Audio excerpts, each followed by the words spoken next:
We're going to start with Der Tagesspiegel. On their front page, the big headline there says CDU overtaken by the right, AfD in second place.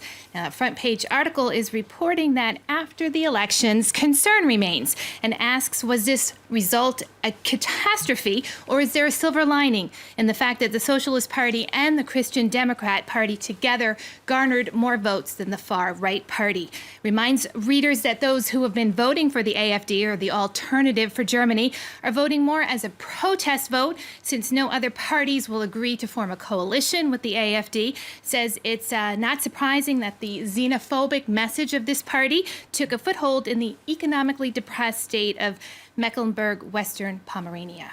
And as always, cartoons often the best way to illustrate political stories like these. You've got a couple for us. Yeah, this was, I thought, a sort of clever little way of summing up what happened with the election. This comes from the Rheinische Post, and this editorial cartoon here, it's entitled "The Winner of MacPom," or Mecklenburg-Western Pomerania here, and you can see garden gnomes. One's holding the AfD banner, and he says that he's against the Islamization of garden gnomes. Then another says, no foreign garden gnomes in German gardens. The last one says he's for more garden fences.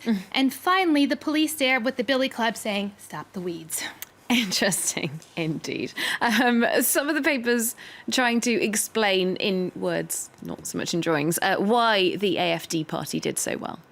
This article comes from the influential daily paper, the Frankfurter Universal, and it says that a leftist coalition apparently no longer drives voters to the polls, and that the Chancellor's party has been slipping in popularity since 2011.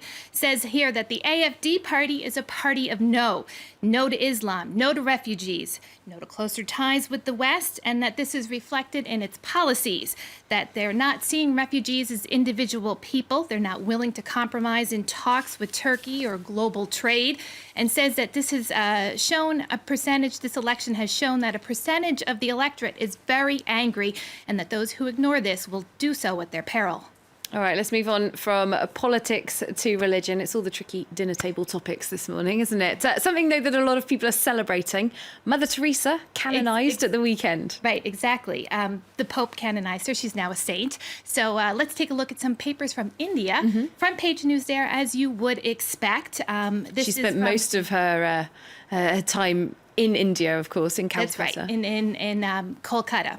So that's where her ministry is. So the headline here in the Times of India, Mother gets a halo, the world a saint. Humanity comes together to celebrate the canonization. And also they quoted from the Indian Prime Minister, sainthood of Mother Teresa is a memorable and proud moment. And if we move on to the Hindu paper as well, the Hindu Times as well, devotes its front page to Mother Teresa, now a saint, always a mother. Some papers, though, pointing out that there were some critics of the world's newest saint. This comes from the Washington Post. Not everyone, there have been some critics of her. Not everyone, has felt that she's necessarily so saintly. So this is reporting that in Kolkata, where her order was founded, there's ambivalence about her. Now, she's best known with her work with the poor, leprosy victims, orphans, etc. And some people there feel that her work has overshadowed the city and colored people's perceptions of Calcutta, and not necessarily for the better. The Hindu right has even come out and accused her of pushing conversion on those who came to her for help.